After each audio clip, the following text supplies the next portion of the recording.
Welcome back to the BB podcast. I know it's been a little bit since I've uploaded. I apologize. I've just been really busy, but I can't wait to get to our first episode today, which is going to be about the NBA trade deadline and other news surrounding the NBA that's happened. First, I want to pose the question of the day. Every episode now, I'm going to try to pose a question at the start, and it's going to be random. Today's question is, what is your favorite soda? Leave it down below in the comments. My favorite soda is root beer, and I'm excited to hear what everyone says. I hope I get some interesting answers. But yeah, jumping right on into it, we're going to talk about the Miles Turner extension. Miles Turner is a center on the Indiana Pacers, and recently he's been playing pretty well, and they gave him a contract extension for 2 years and $60 million. Now, I'm not a Pacers fan, so I don't really have any bias or personal opinion about this. But from an objective perspective, I think it's not a horrible move. I don't think Miles Turner is worth $30 million a year, but also you're the Indiana Pacers and you don't pay a lot of people a lot of money. Your contracts aren't big and you definitely have a lot of money to spend.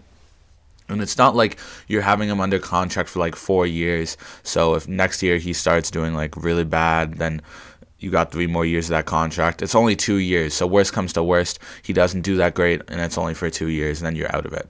So I don't think it's a horrible move if you're the Indiana Pacers. You do have some young talent like Tyrese Halliburton and other people, which is why you would only want to do a 2-year contract, because once Tyrese Halliburton is up for a contract extension, you best believe he's going to get paid because he's such a great player. So that's probably why they also only did a 2-year extension. But I think it's a solid move. You got other people like Buddy Hield that might get traded, other people on the team to free up some space. But yeah, if you're the Indiana Pacers right now, you just want to kind of keep your young core intact and try to keep building for the future, which is what you're doing. So yeah, I think that's solid, and I think the Indiana Pacers are going to look better for years to come. All right, let's get it right out of the way. Moving on. The big news recently, Kyrie Irving has got traded to the Dallas Mavericks. Now, Kyrie Irving was traded from the Brooklyn Nets to the Dallas Mavericks in return for Durant Finney-Smith, Spencer Dinwiddie, in a 2029 unprotected first-round pick. We're going to talk about both teams first. I'll start off with the Brooklyn Nets. You're getting Durant Finney-Smith, who's a solid role player at power forward, can do a little bit of everything. He's a pretty solid player. And then you're getting Spencer Dinwiddie, who flourished with your organization. If you all don't know Spencer Dinwiddie, he was not really well known until he got to the Brooklyn Nets, and he was the number one option on the team. And he was doing great. He looked great. And then they kind of sent him away because they got Kyrie Irving. So it's kind of funny, right? He got sent away from the team because Kyrie Irving came to the team, and now he's coming back. But hopefully he can rekindle that talent with Brooklyn. He's been really good on the Mavericks, and he's been really underrated. He really complements players well. He has some size, so he can really take to the basket. He can also shoot a little. He's not the greatest defender in the world, but he gets the job done. So those are 2 solid quality role players. And then you also get a 2029 first round pick. I don't know. We can't really say how good that's going to be, because this is that's 6 years from now. That's a 7th grader or an 8th grader in middle school right now. Just kind of crazy to think about. But I would highly doubt that the Mavericks will be really bad in 6 years. I think they're still going to be good because they'll still have Luka on the team. And I don't think they're going to be one of the worst teams in the league by any means. So if you're Brooklyn Nets, it's hard because Kyrie wanted a trade and he wasn't going to come back next season. So you're kind of in a really bad situation where you have to trade him, but the value you're going to get from him isn't as much as you would normally get because people know you need to trade him. So they're not going to offer as much value. But what you got is decent. Definitely not worth Kyrie Irving. But it's your team isn't going to be as good, but you still got some quality role players and some quality picks. If you're the Mavericks, you should love this trade. You're bringing, I'll I'll talk about the good parts of the trade. If you're the Mavericks, from a basketball perspective, you should love this trade because Kyrie Irving is a great player who I think will pair pretty well with Luka because I believe he has the ability to play make for Luka. As long as his ego doesn't get in the way, I think those two should work really well together. You still got people on the team like Christian Wood. You still got Tim Hardaway Jr. You still got good role players that are just can play their role essentially. I mean, Christian Wood's looked really good this year. He's a good shooter at the center position. And I think you really can contend now with Kyrie Irving. I think you have a chance. You made it to the conference championship last year with pretty much Jalen Brunson, Luka Doncic. Now you have Kyrie Irving instead of Jalen Brunson, and you have Christian Wood. So on paper, that looks really good. The problem with this is Kyrie Irving is known for ruining organizations. I mean, look at his path. He went to Cleveland, which he got traded from. I'm sure he had some influence with that. He went to Boston. He went on the court and publicly told the whole stadium that he planned on re-signing to the Boston Celtics, and then decided to not re-sign, and he wanted to get out of there, and he did. So then he goes to the Brooklyn Nets, and well, that's what happens now. He goes to the Brooklyn Nets with Kevin Durant. Everyone in Brooklyn's fired up. They think they're going to win a championship. Doesn't come of it. Now he wants out when things are not even starting to go bad. Brooklyn was doing good. So it's that off-court stuff that upsets me. He's also said a lot of not great things. But this is, in my opinion, one of his last chances. If he just screws something up again in Dallas, I don't know if another team's going to really want him. If I'm a GM, I don't want to trade for Kyrie Irving just because the unpredictability of the situation. You never know if he's just going to decide he wants to trade. He's not going to play some other issues off court. But yeah. But from a basketball perspective, from a skill perspective, this is a great trade for the Mavericks. I also wanted to talk about Kevin Durant because he's now on the Brooklyn Nets and they're a significantly worse team because Kyrie Irving is gone. And there's a lot of speculation around the league that he's going to be traded to a team before the trade deadline. Personally, I wouldn't be shocked if it happened, although I don't think it's likely, just because I don't think the Brooklyn Nets are going to get really what they want in return. I mean, they value Kevin Durant at such a high level, and a lot of teams don't have that same evaluation, so it's going to be really tough. But I want to go through some of the teams that I've heard and read that have the best chance in trading for him. First, we got the Boston Celtics, who will package Jaylen Brown, either Derek White or Marcus Smart, and maybe a first. For the Nets, I think that would... Obviously, you're losing Kevin Durant, but you're getting Jaylen Brown, who's a young and up-and-coming all-star this season, who's just a great, great player overall. You're getting either Derek White or Marcus Smart, who is a great role player who can play defense really well. And you're getting a first-round pick, accumulating those picks back. So if Kevin Durant truly does want out and you really don't see the future with Kevin Durant, I don't think that would be the worst option. I think you're definitely losing value and your team's not going to be as good. But locking up Jaylen Brown and having him be one of your franchise pieces isn't a bad move. But I still think if you're Brooklyn, I wouldn't do it. I would need a little bit more pick equity than what they're giving you. However, if you're Boston,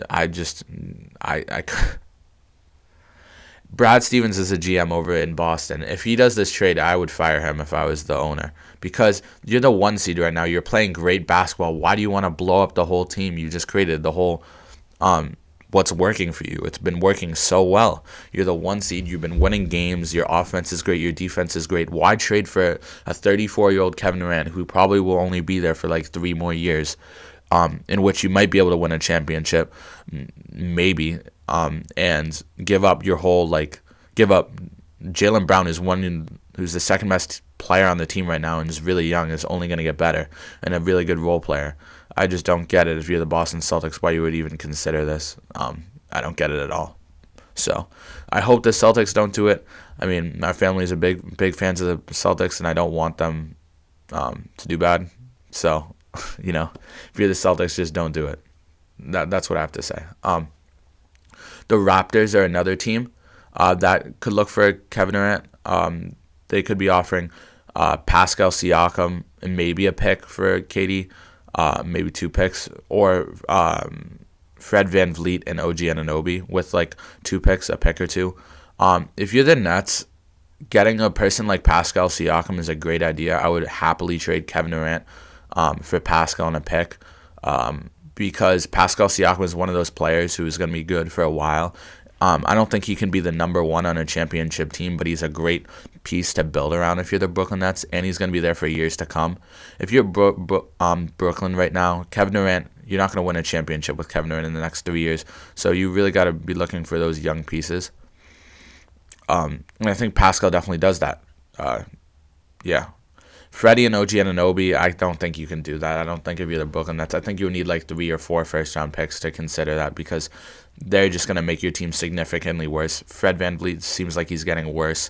OG Anunoby is always going to be a solid role player, but he's not going to win you a championship. So you need a lot of picks for that trade. From a Raptors perspective, if you could get rid of Fred VanVleet and OG Anunoby and a few picks for Kevin Durant, I don't know. I honestly don't know how to think about that because you have pieces like Gary Trent Jr., Precious Achiuwa. You have pieces you can build around on that team. You obviously have Pascal Siakam with KD. I just don't know how that dynamic would really work out. And honestly, I don't think it's the worst thing in the world if you did trade Freddie and OG with some picks for Kevin Durant. I think that would actually help your team, so I would do that if you're the Raptors, but I wouldn't do it if you're the Nets. That's pretty much what I have to say, unless they give you a ridiculous amount of picks. The next team, which are interested in Kevin Durant, are the Phoenix Suns. Now, the Phoenix Suns, this is a really complicated situation because they have been good for several years, and they made it to a finals appearance a couple years ago, lost to the Milwaukee Bucks. But this year they've just been doing a lot worse, and it's sad to see because they're a solid team. But it seems like as they grow older, like Chris Paul is getting older and his contract is massive, and he's not performing at the level he once was, obviously. It's just hurting you. But for the Suns, it's looking like a package like DeAndre Ayton, Mikal Bridges, and Cam Johnson, maybe with a first. I'm not sure. If you're the Brooklyn Nets, I would pull the trigger. I would do it right away. If you're offering Kevin Durant and you get DeAndre Ayton, Mikal Bridges, and Cam Johnson for Kevin Durant, maybe even a first. I don't even think you would need that, honestly. No, I would probably want a first, but DeAndre Ayton's going to come in at the center position and change the game. He's such a great player. Mikal Bridges is one of the best defenders in the whole league. Cam Johnson is a solid role player. He can come off the bench. He can start. The problem is you don't have any like stars on that team anymore that can really carry it. I mean, you have Ben Simmons, which it would be a fun dynamic to work with. But yeah, I think that would be good value for the Nets. However, if you're the Suns, you have Chris Paul, Devin Booker, Kevin Durant, but you lose a lot of depth.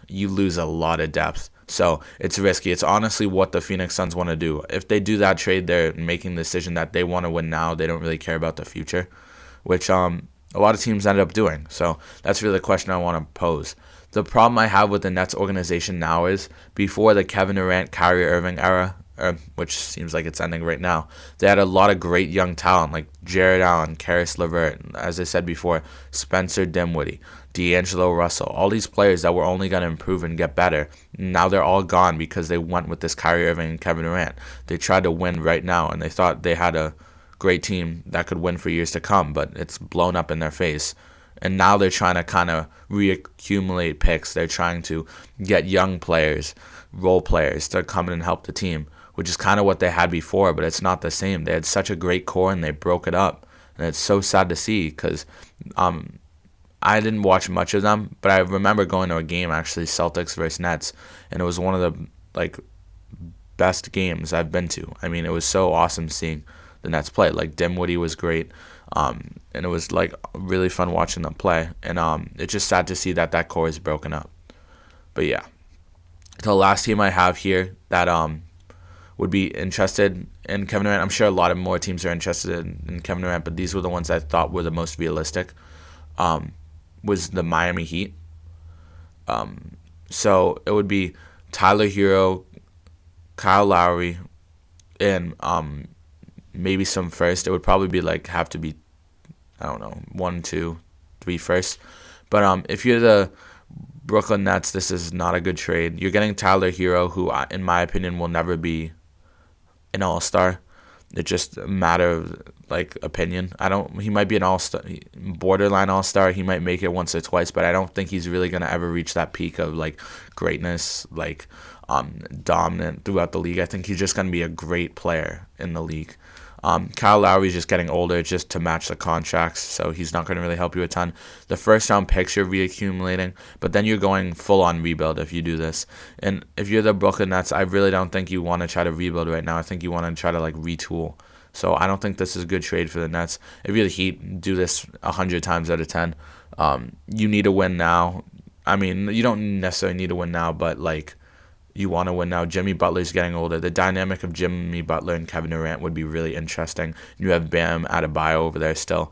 That would be a nasty trio. So that would be really fun to see. So if you're the Heat, I would do it. If you're the Brooklyn Nets, I wouldn't. But yeah, that's pretty much what it comes down to. I think the Nets are in a really tough position. It's kind of their own doing. When you have that much young talent and trade it away, I mean, huge mistake. And they did the same thing already. They already made the same mistake too. My dad brought this up before, but like, they already did something like this when the Celtics traded Paul Pierce and Kevin Garnett to the Nets, and the Nets gave up a ton of picks for those two players. And the Celtics used those over the years and years because the Nets were so bad. They tried to win right away, got old players, and it didn't work out, and they made the same mistake again. And it's just frustrating. It's just so frustrating to see an organization do that. But enough rambling about the Nets. I'm going to move on, and I want to talk about the Kings, who are the 3 seed right now in the West. I mean, who thought a team that's been bad for, like, missed the playoffs for like 8 to 10 years, coming back and being a 3 seed right now? It's crazy. They didn't even make the play-in last year. But the combination of Domantas Sabonis, De'Aaron Fox just came back, which really helps them, and Keegan Murray's been playing pretty well as a rookie. And I mean, it's fun to see, and I haven't really watched any of the games, but I've heard around YouTube and around other places that they're one of the, if not like the most fun team to watch play like basketball in NBA. You have De'Aaron Fox, who's like, he's amazing. He's so athletic. He's really fast. He gets up and down the court. Fast breaks. Domantas Sabonis not only is great in the paint, but he's a pretty good playmaker. And Keegan Murray, I heard, like, he's not the best rookie in the class or anything, but he's played pretty well. He had like a 20-point game yesterday, I believe, or the other day to help the Kings win. But I just wanted to like recognize the Kings because they've been doing so great, and they also have good depth. You have Davion Mitchell, who's pretty good. You drafted him, I believe, a year or two ago. You have Rashawn Holmes, who's a center coming off the bench, who hasn't really got better. I would say he's a little bit disappointing, but you have that. Harrison Barnes, who starts for you, has been playing pretty well. Kevin Huerter, who you traded for this offseason. Obviously, it's not Kevin Huerter's making this team jump from 11 seed to a 3 seed, but man, he's helping a lot. And the way that the roster is constructed and the way the team is doing is awesome. And I love to see teams that don't necessarily have the most like well-known players or like an overpowered core. I love to see teams with just well-balanced rosters, good coaching, do well in the league, and that's what's happening with the Kings, and it's awesome to see. Other teams in the league that are like this somewhat, I mean, the Boston Celtics definitely have, they don't even have more well-known players, they just have a well-constructed roster. You have Jason Tatum and Jaylen Brown, 2 big names, but then you have players like Robert Williams, Al Horford, Derek White, Marcus Smart, who know how to play their role, and that's what really makes teams great. And that's what's in the problem with teams with a lot of big stars is you don't have those role players. You don't have that much depth, and we're seeing that really change in the NBA right now. Team back in like the Miami Heat LeBron era days, like super teams were the way to win. But now you're really seeing a change. I don't know if that's more talent is coming to the NBA and there's more talented players, or it's just that a better, well-constructed roster with good talent opposed to like 3 superstar players will win you a championship or at least win you more games. But yeah, it's really cool to see what the Kings are doing. I want to take a moment to move on to the next segment and talk about the All-Star teams. Recently, the All-Star starters were announced a little bit ago, but the All-Star reserves were announced recently. So I wanted to go over all of the All-Stars and who made it. We'll go over the starters first. Let me know in the comments if you think anyone was snubbed, like anyone should have got in. I'm going to talk about that too, but or like you think one of these players shouldn't have been an All-Star. But yeah. Okay, so for the 2 captains, we got Giannis Antetokounmpo and LeBron James. I don't think there's any argument here. LeBron's been the face of the league, one of the best players in the league his whole career, and he's still doing great. He's averaging like around 30 points when he's literally 38 years old. It's insane. And Giannis is like one of the most, if not the most dominant players in the league. So we also saw them as All-Star captains before. Just so you know, the All-Star game works like both captains, LeBron and Giannis, draft players. They draft the starters first and then draft the reserves. So let's say LeBron gets the first pick and says, I'm going to pick Luka Doncic or something like that. Then Giannis picks, and they go, once all the starters are done, then they go to the bench. Or not the bench, the reserves, I should say. But anyway, so yeah, those are the 2 captains. For the first starter, we have Stephen Curry. Dealt with a little injuries this year, but I think undeniably he deserves to be here. He's been so great in the league. He won a championship last year. He was the best on his team. He can shoot from anywhere on the court. One of the most like dominant players in the league. I mean, all the starters pretty much deserve to be here, obviously. So then we have Luka Doncic, a top 3 player in the league in my opinion. He can play make. He's the most dominant. Maybe Giannis is better on offense than him, but he carries his team. He carried him to the Western Conference Finals last year, and his second best player was Jalen Brunson, who's been balling out recently. Props to Jalen Brunson, but yeah. We got Kevin Durant, who we just talked about in length, might be traded, but he's been playing great this year. Like normal KD, he's doing great. He's carrying his team. He's the reason why they were doing so well. Yeah. Then we got his teammate, not anymore actually, because he just got traded, Kyrie Irving. Oh my God, it would be so funny if they were on the same team. That would be hilarious. I imagine if like LeBron did that purposefully and picked both of them. I want to see that would be so funny. That would be so funny. That would be hilarious. But yeah, Kyrie, I don't think he deserves to be a starter personally. I think there's better people on this list. But you know, it is what it is. I think he was the number 2 option on Brooklyn, and I think his numbers were good. It's debatable. I guess he deserves to be there. It's debatable. Then we got the best player in the league, in my opinion, Nikola Jokic. Undoubtedly, obviously, should be in starter in an All-Star game. He's the reason his team is a 1 seed. He literally can do pretty much anything on the court. He is a point center. I can't praise this man enough. He is so good. Yeah.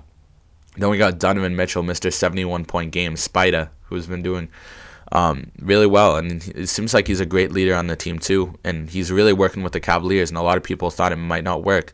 I mean, the Cavaliers can be disappointing. They can have some really bad games, but they can also have some really good ones. So, and Donovan Mitchell is why they have those good games. So, yeah. Then we have Jason Tatum. I definitely think he deserves to be there. Again, he's a major reason of why the Celtics are the 1 seed. I think Jokic obviously is a better player than him, primarily because he doesn't have as good a supporting cast. But I'm not really comparing them right now. Jason Tatum definitely deserves to be an All-Star. Then we have a very questionable decision in Zion Williamson. Don't get me wrong, he's definitely one of the most dominant players in the paint and in the whole league, but he's dealing with so much injuries, and it seems like Like he's just gonna be out like like a good amount every single season. So and he's been out a lot this season. So I don't know if he really deserves to be there. I'm gonna be honest. I know there are not a lot of other great options in the West, but yeah, I don't know. All right, those are all the starters. Now we're gonna move on to the reserves. Again, these are probably the more questionable ones. If you think people shouldn't be there or people that should have made it, yeah. So just let me know down in the comments. But first reserve, we have Bam Adebayo. I don't know. I haven't really been watching Bam that much this year. He's definitely one of the best defenders in the league, which I think really helps him make an All-Star appearance. Uh, he's great at rebounding. He can put up. He averaging I think around 21, 22 around that mark. I mean, you can argue either or if he deserves to be here or not, but I definitely think he's a great player. Jaylen Brown definitely deserves to be there. Should have made it last year. One of the most underrated players in the whole league. I don't think people respect his talent enough. He kind of gets overshadowed by Jason Tatum more than he should. But I think he's undoubtedly a great player. He could be the best player in a lot of teams. But he's great.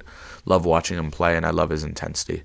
We got DeMar DeRozan should be here. I mean, the Bulls aren't doing that great this year, but he's the one good part of them. It seems he can score from anywhere on the court. King of the mid-range shot. Love DeMar. Then we got Joel Embiid, who I mean, he has to go up against some pretty good competition. Embiid. I'm kind of surprised he didn't make it in the starter role. I guess he is in the East, and Giannis is in the East, so that's probably why. Never mind then. But no, he definitely deserves to be here. Again, he carries his team. He can't be stopped in the paint. Joel Embiid, Joel the Troll. But no, he's so fun to watch when he plays because he can shoot. His fadeaway is pretty nice near the post. But yeah, Paul George, another underrated player in the league. Again, he could be the number one option on many teams, and he is on the Clippers right now, but he's really balling out. He's showing why he's really good. A lot of people just remember, like, pandemic Paul George, but it's not him, man. He's so good. He shoots from three. He drives to the paint. He can play make. He can play shooting guard, small forward, even power forward if you that might be a stretch. But no. He's the reason why the Clippers are still hanging on for dear life. And have a chance at making a playoff push. Then we got Shai Gilgeous-Alexander. I love Shai. He's a really bright spot in the OKC offense. He's like almost unguardable. And he's really young too, and he's making an all-star appearance. And he's only going to get better and better. I think this is a great sign if you're OKC building around Shai. Yeah, awesome. Then we got Tyrese Halliburton. Now, you can make the argument that Tyrese Halliburton doesn't deserve to be here. But, I mean, his stats are a little iffy. I mean, he's averaging a good amount of points, assists a game. That's because he's on a bad team. But if you think about it, he's averaging a ton of assists. And if you have a bad team, you shouldn't have a lot of players to pass to, right? If you think about it that way. But if I had to pick, like the 20 or 24 best players in the league, I don't know if Tyrese would be there. It's close. But I think he should make it primarily because his statistics, but he's also the only thing keeping his team somewhat close to making a playoff appearance. But yeah, we have Drew Holiday. Ooh, let's come back to that one. Then we got Jaren Jackson Jr. as well. I want to come back to that one too. I'll discuss them together. But Damian Lillard, I mean, what can I say about Dame? He's Dame time, Dame dollar. He can shoot the three from anywhere. Just dealing with injuries recently, but he's another bright spot to that Trailblazer team, and he's doing great this season. My brother's favorite player, so I'm glad he made it. Lauri Markkanen definitely deserves to be here. I don't even care. The Jazz right now aren't looking too great. They kind of were doing great at the start, not so much now, but Lauri's continue to impress and continue to be great, so definitely deserves to be there. Then we got Ja Morant. Another great player, definitely deserves to be here. I'm actually going to the Celtics game on Sunday when they're playing Ja, so I'm really excited to see him play. I love the way he plays. He can dunk over everyone. He's probably in the top 3 for me of most fun players to watch in the league. Then we got Julius Randle, definitely deserves to be here. He's the reason why the Knicks are competing right now and actually looking like a solid team. He's bouncing back from last season. He just bodies you and gets in the paint and just scores at will. We got Domantas Sabonis, who definitely deserves to be here again. Another forward who's really surprising. I talked about him a little bit. He's on the Kings. Again, he's a huge reason of why they're the 3 seed. He's been playing the best on the team as of late and pretty much the whole season, so he definitely deserves to be here. I wanted to come back and talk about Jrue Holiday and Jaren Jackson Jr. because I believe they're in the same boat. They're like the 2 to the best players on their team. For Jrue Holiday, that is Giannis Antetokounmpo, and for Jaren Jackson Jr., that is Ja Morant. And I bet Giannis will take Jrue Holiday now, thinking about it because he's a captain. But Jrue Holiday, again, he's another underrated player. He's the reason why that Bucks won their championship. He came to the team and he transformed it. He's such a great defender. He can drive. He'll body pretty much anyone. He's not scared to go against anyone, and he can shoot. I think Middleton as well and Jrue Holiday both get overshadowed by Giannis a bit. I'm glad Jrue Holiday got his recognition. Now, saying that, you can't put Jrue Holiday over Darius Garland. That's just unacceptable. Darius Garland is a better basketball player in my eyes than Jrue Holiday. And I think Darius Garland really got snubbed and definitely deserves to be here over Jrue Holiday and Tyrese Halliburton. But it is what it is. Jaren Jackson Jr., I'm glad he got his All-Star appearance. I don't know.